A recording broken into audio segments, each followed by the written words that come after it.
समझता हूँ आज पाकिस्तानी आईनी तारीख और आज़ाद अदलिया के लिए एक सियाह दिन है।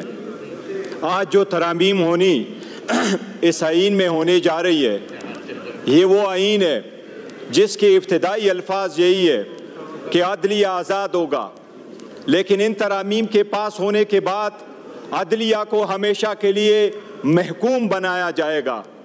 ये कॉन्स्टिट्यूशनल कोर्ट नहीं बनाना चाह रहे जनाब स्पीकर, ये मलक कयूम कोर्ट बनाने जा रहे हैं। जनाब स्पीकर, आज हुकूमत बेंचेस पे बैठे वाले लोगों ने जिस अंदाज में पाकिस्तान के आज़ाद अदलिया को हुकूमत नुमाइंदगान ने तनकीद का निशाना बनाया है, इतनी तनकीद कभी हिस्ट्री में इन लोगों ने इंडिया, मोदी और कलभूषण यादव पे नहीं की जिन्होंने अपने आज आज़ाद अदलिया पे की है। जनाब स्पीकर, मैं मियाँ साहब को एक चीज़ रिमाइंड कराऊंगा। मियाँ साहब, हिस्ट्री में जब से ये ईवान बना है, तीसरी मरतबा आप इस ईवान में आए, आज पहली मरतबा बोला है और आज आपने पाकिस्तान की आज़ाद अदलिया की ये शेर पढ़ के आपने तौहीन की है। हम इसकी मजम्मत करते हैं। मियाँ साहब बताओ, वकीलों वाला काला कोट काली काटी टाई पहन के क्या सुप्रीम कोर्ट में आप नहीं गए थे? सुप्रीम कोर्ट के सामने खड़े होके मेमोगेट गेट तू नहीं बनवा रहा था?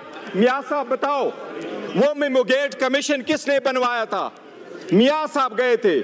वो मियाँ साहब अपने काला कोट काली टाई पहन के मियाँ साहब ने केसरगू किया था और वो कमीशन वो बनवाया था जिसका सरबराह काजी फायजी सा था। जनाब स्पीकर, बड़े सारे अच्छे जजेस गुजरे हैं, पाकिस्तान के चीफ जस्टिस अच्छे गुजरे हैं, लेकिन इंशाल्लाह काजी फाइसा साहब जाएंगे तो लोग हिस्ट्री लिखेंगे और हिस्ट्री में जस्टिस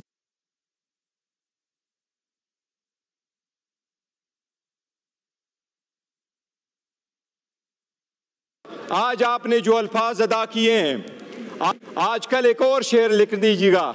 आप अपने उन अल्फाज को भी याद रखो जो आज़ाद अदलिया, तो क्या आपके अल्फाज बैनुल अक़वामी अदालत में पाकिस्तान के खिलाफ इस्तेमाल हुए, उसके हक में भी एक शेर लिख दीजिएगा। जनाब स्पीकर, मैं आपको ये कह रहा हूँ, ये अल्फाज ये नहीं है, ये मैं आईन पे आता हूँ। सबसे पहले हमने इस आईन पे मौलाना साहब समेत हुकूमत के साथ किसी एक लफ्ज़ पे भी इत्तेफाक नहीं किया। मैं अभी आपको बताता हूँ जनाब स्पीकर, सबसे पहली बात ये है, आईनी तरीक़ेकार है।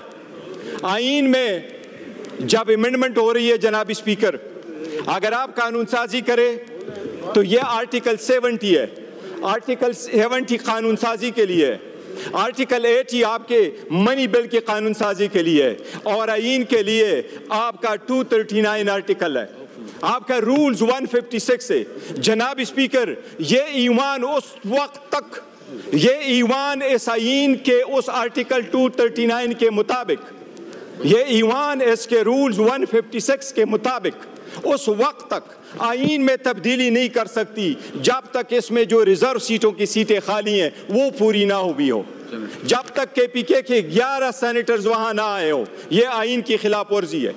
जनाब स्पीकर, मैं ये आपके नोटिस गुजार करा दूं, पाकिस्तान की सुप्रीम कोर्ट में एज ऑफ 16 सितंबर, ये डेटा मैंने सुप्रीम कोर्ट से लिया था, 16 सितंबर को लिया था, जब 15 सितंबर को ये कॉन्स्टिट्यूशनल अमेंडमेंट नहीं कर सके। जनाब स्पीकर, 65,200 केसेस इस वक्त सुप्रीम कोर्ट में पेंडिंग है। 65,200 केसेस में 148 केसेस कॉन्स्टिट्यूशनल है और 28 केसेस वो सो मोटो है। 176 केस की आड़ में ये कॉन्स्टिट्यूशनल कोर्ट बना रहे हैं। जनाब स्पीकर, ये कॉन्स्टिट्यूशनल कोर्ट ऐसे नहीं बना रहे, ये चाह रहे हैं कि ये जिस तरीके से जजेस को महकूम करना चाहते हैं, ये चाहते हैं हर एक अदालत इनके मातहत हो। इसमें हैंड पिक जजेस को ये उठाएंगे। वज़ीर आज़म पहली मरतबा चीफ जस्टिस की तैनाती करेगा, जजेस की वो तैनाती करेगा और उसके साथ रखेगा। जनाब स्पीकर, एक चीज़ रिकॉर्ड पे लाऊं, आपने कमेटी बनाई, इस ईवान की कमेटी में हर पॉलिटिकल पार्टी का नुमाइंदा शामिल था। आपने वो ईवान की कमेटी जब बनाई थी, उससे सबसे पहले ये तजवीज़ उमर अयूब खान साहब की थी, उसमें पार्लियामेंटेरियन का जिक्र था। जनाब स्पीकर, 10 प्रोसीडिंग्स हुई है।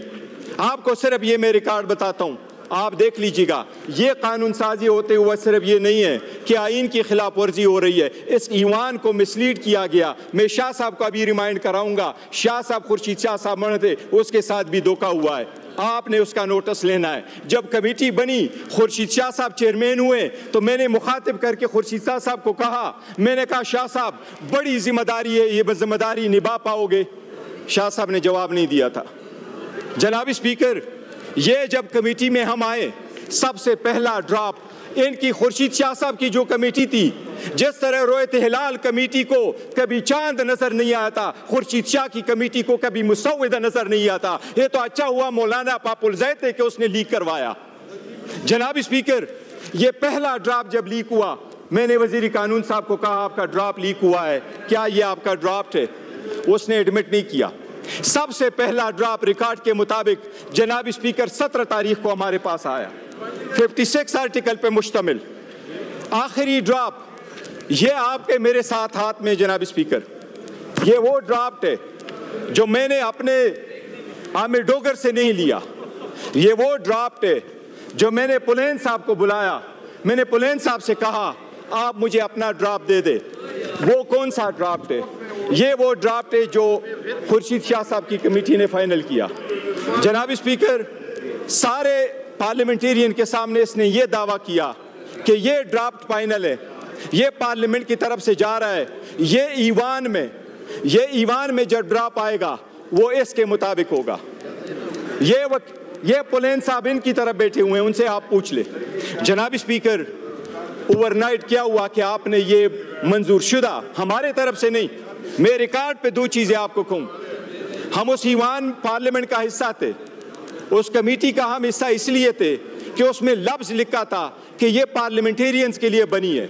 हमने पार्लियामेंटेरियन का इशू उसके अंदर लाया था। हमने इस ईवान में बारहा उनको कहा था कि आपका कोई मैंडेट नहीं है कि आइन के आईनी तरमीम का मुसव्विदा आप तो ये कर ले। ये हम बारहा लेके आ चुके थे, हम मौलाना साहब के साथ भी थे। मैं रिकॉर्ड पे कहना चाहता हूँ जनाब स्पीकर, हमने किसी के साथ इस ड्राफ्ट के एक लफ्ज पे भी इत्तेफाक नहीं किया था, बिकॉज हम समझते थे ये इलेजिटिमेट है, ये इसका प्रोसेस नहीं है।